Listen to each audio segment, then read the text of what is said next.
Ya no sirves.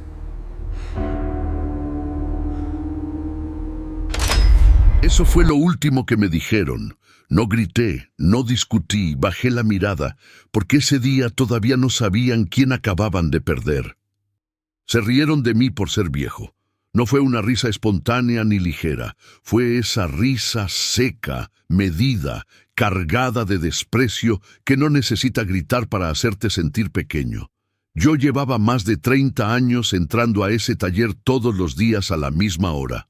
Antes que el sol, antes que el ruido, antes que los motores despertaran, mis manos estaban marcadas por la grasa que nunca termina de salir, por cortes antiguos que ya no dolían, por el peso de herramientas que había cargado durante décadas. Pero ese día, nada de eso parecía importar. El cliente llegó hablando fuerte, con el teléfono pegado a la oreja, caminando como si el taller le perteneciera. Traía un coche nuevo, brillante, de esos que parecen intocables. Ni siquiera apagó la llamada cuando se bajó. Me acerqué con cuidado, no porque tuviera miedo, sino porque siempre aprendí que primero se escucha, que un motor habla antes de romperse, si uno sabe prestarle atención. ¿Qué problema tiene?, pregunté. El hombre me miró de arriba abajo. No fue una mirada curiosa, fue una evaluación rápida, fría, como si yo fuera parte del suelo manchado de aceite.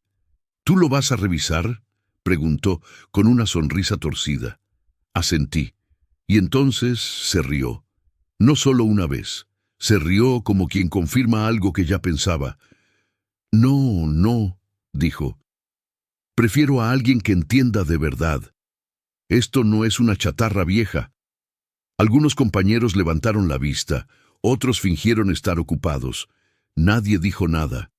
Intenté explicar que el sonido que describía no era normal, que había una vibración irregular, que ese motor estaba avisando antes de fallar, pero no me dejó terminar. «Mira, abuelo», dijo sin bajar la voz, «no quiero perder tiempo. Ya bastante tengo». La palabra se quedó flotando en el aire. Abuelo. No sentí rabia, sentí algo peor, vergüenza. Miré al jefe. Busqué una señal, un gesto mínimo que dijera «basta», pero él solo suspiró. «Tranquilo», le dijo al cliente.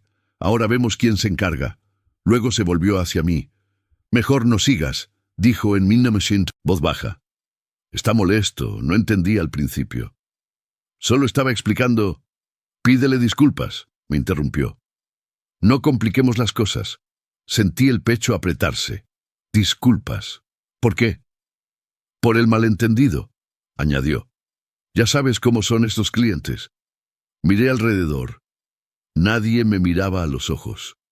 Y así, frente a todos, tuve que bajar la cabeza. Decir palabras que no sentía. Aceptar una culpa que no era mía. El cliente sonrió satisfecho. Guardó el teléfono. Pagó sin mirarme. Cuando salió del taller, el ruido de su coche desapareciendo por la calle sonó más fuerte que cualquier grito. Nadie se acercó. Nadie dijo nada. El jefe me llamó después, a solas. «Vete a casa hoy», dijo. «Mañana vemos». No pregunté nada. Sabía lo que significaba. Caminé despacio.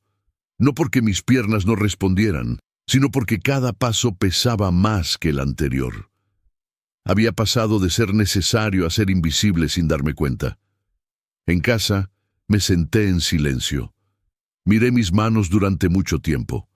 Pensé en los años, en los motores que había salvado, en las veces que otros aprendieron mirando cómo yo trabajaba. Y por primera vez, una idea me atravesó la cabeza como una grieta. Tal vez ya no servía. Tal vez ellos tenían razón. No dormí esa noche, no porque el cuerpo no quisiera, sino porque la cabeza no paraba. Cada vez que cerraba los ojos, volvía a ver la risa del cliente. No su cara, la risa. Recordé el primer día que entré a ese taller, muchos años atrás, cuando todavía no tenía canas y mis manos no temblaban después de un día largo. Era joven, callado y tenía más miedo de romper algo que de fallar. En ese entonces el taller era distinto. No había computadoras ni pantallas. Todo se hacía escuchando, tocando, oliendo. Uno aprendía a reconocer un problema por cómo vibraba una pieza, por cómo respiraba el motor cuando estaba a punto de rendirse. Yo aprendí así, mirando, equivocándome, corrigiendo. Con los años fui quedándome. Otros llegaron y se fueron. Aprendieron lo básico y siguieron camino. Yo no. No porque no pudiera irme, sino porque ese lugar se volvió parte de mí. Fui yo quien entrenó a varios de los que ahora trabajaban allí, el que se quedaba después del cierre para terminar un trabajo, el que llegaba antes para revisar lo que nadie quería tocar. Nunca pedí reconocimiento, nunca lo necesité. Pero el tiempo pasa sin pedir permiso, y un día, sin aviso, empecé a notar que ya no me llamaban primero. Al principio no le di importancia. Pensé que era normal, que los más jóvenes necesitaban espacio. Después dejaron de preguntarme, luego dejaron de mirarme. Las conversaciones pasaban por encima de mí, las decisiones se tomaban sin mí, y yo seguía llegando temprano, seguía cumpliendo, seguía haciendo mi trabajo en silencio, hasta que ese día la risa confirmó lo que yo no quería aceptar. A la mañana siguiente volví al taller por costumbre. Nadie me había dicho que no fuera. El ambiente estaba raro. No había el ruido habitual. Había murmullos, pasos rápidos, miradas nerviosas. No pregunté nada. Fui directo a mi lugar. Entonces escuché el sonido. Un motor forzado, irregular. Un sonido que no debía estar ahí. Me quedé quieto. Vi el coche del cliente de ayer entrando al taller, empujado. Ya no brillaba igual. Los compañeros se movían rápido pero sin orden. Uno revisaba la computadora, otro cambiaba piezas, otro levantaba la voz. El cliente caminaba de un lado a otro con el teléfono en la mano, pero ya no hablaba. Ahora miraba. El jefe intentaba calmarlo. «Estamos revisando», decía. «Es algo simple». Yo sabía que no lo era. Escuché el motor desde lejos. Ese sonido no era eléctrico, no era un sensor, era algo más profundo, algo que se había advertido antes. Me acerqué un poco, sin hablar. Nadie me llamó, nadie me pidió opinión. Intentaron arrancarlo otra vez. El motor respondió con un golpe seco y se apagó. El silencio fue pesado. «¿Qué pasa?», preguntó el cliente tenso. «¿No dijeron que era nada?».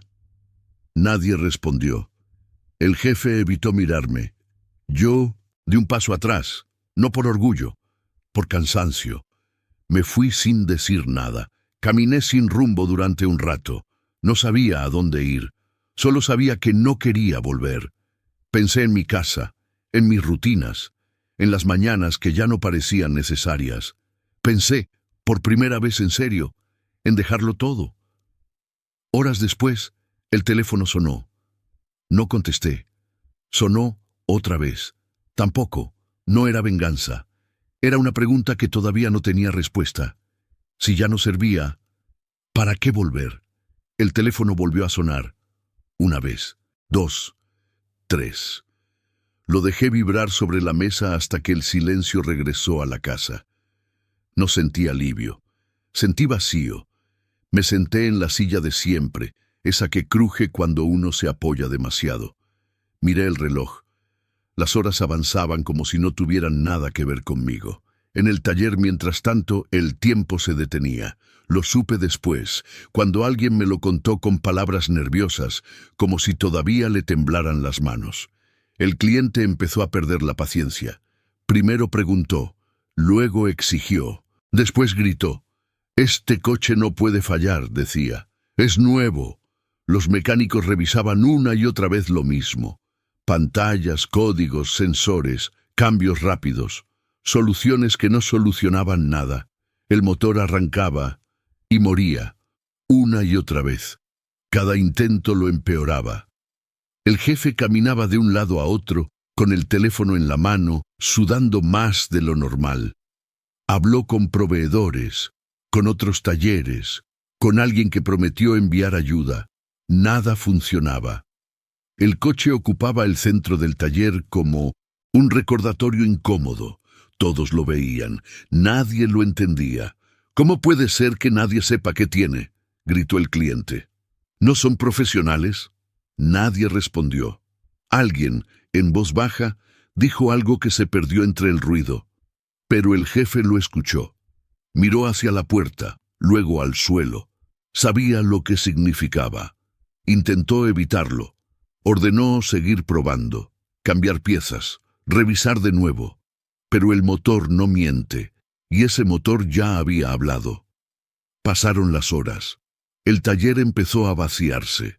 Algunos se fueron a casa. Otros se quedaron sin saber qué hacer. El cliente ya no gritaba, ahora miraba en silencio. Eso era peor. Fue entonces cuando el jefe tomó el teléfono otra vez. Marcó mi número. No respondí. Marcó de nuevo. Nada. Respiró hondo. Marcó una tercera vez. «No contesta», dijo alguien. El jefe no respondió. Se quedó mirando la pantalla apagada. «Vayan a buscarlo», ordenó al final.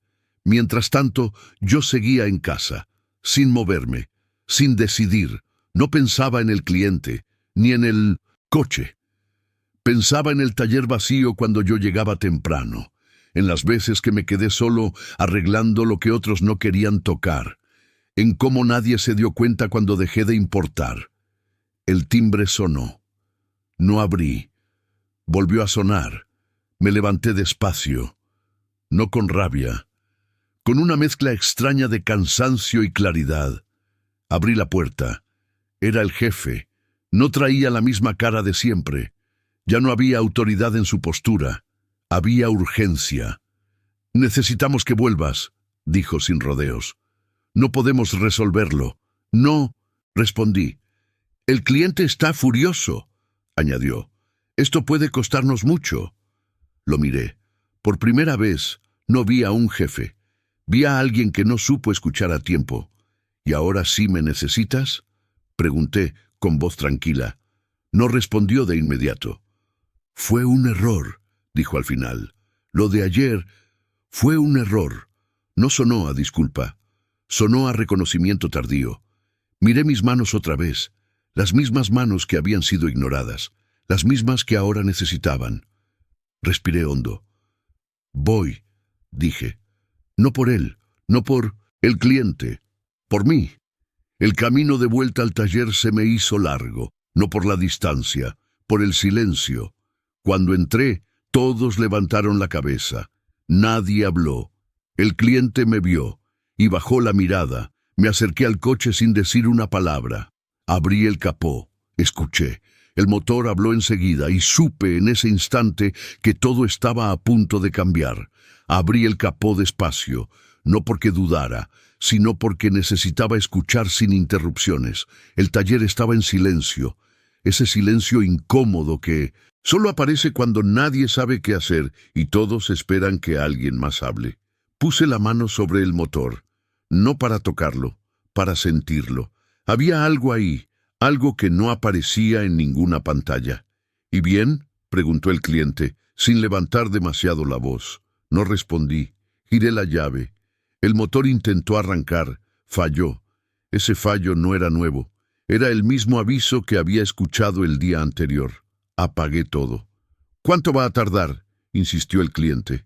«Tengo cosas importantes que hacer». Levanté la mirada por primera vez. «Si quiere que funcione», dije, «va a tardar lo que tenga que tardar». Nadie había hablado así en todo el día. El cliente no respondió, solo asintió. Empecé a trabajar. Quité piezas que nadie había querido tocar.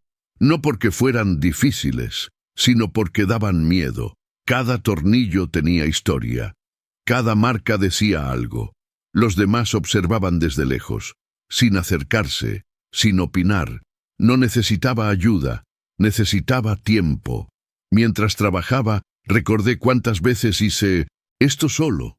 ¿Cuántas veces arreglé problemas que otros dejaron pasar por apuro o desinterés? El jefe se quedó quieto, a unos metros.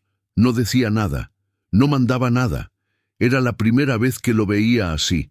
El cliente se sentó.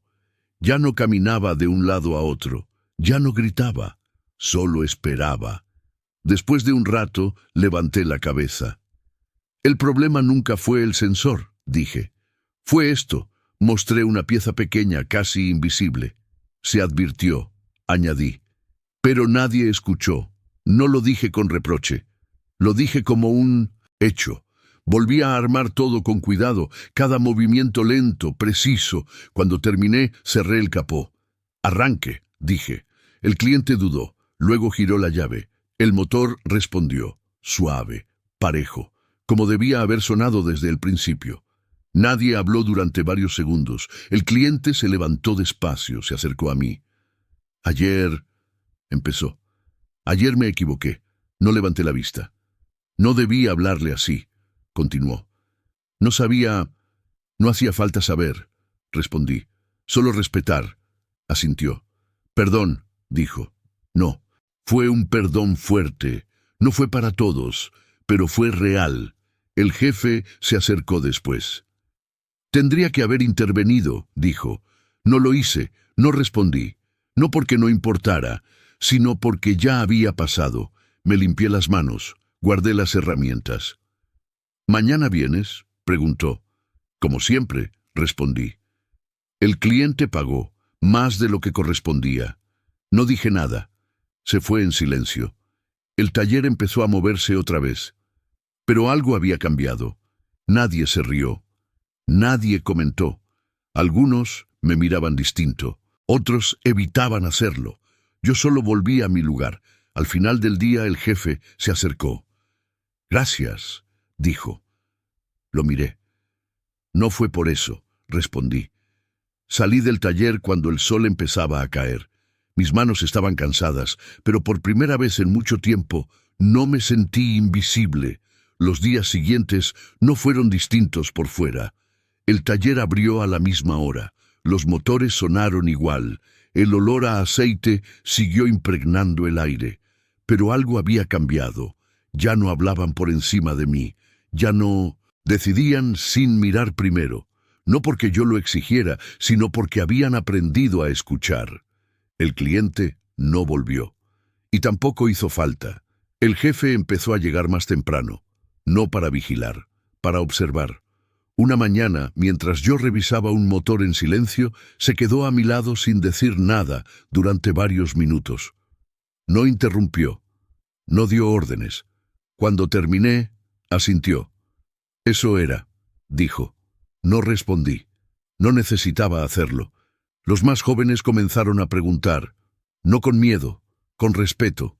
Yo seguí igual, llegando antes que el sol. Escuchando antes de hablar, trabajando sin apuro, porque la experiencia no necesita demostrar nada, solo estar.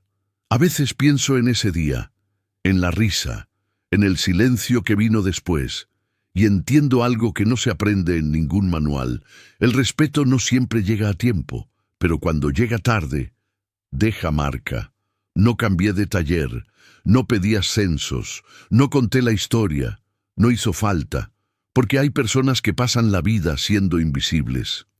Hasta que un día, cuando ya nadie sabe qué hacer, se dan cuenta de que siempre estuvieron ahí.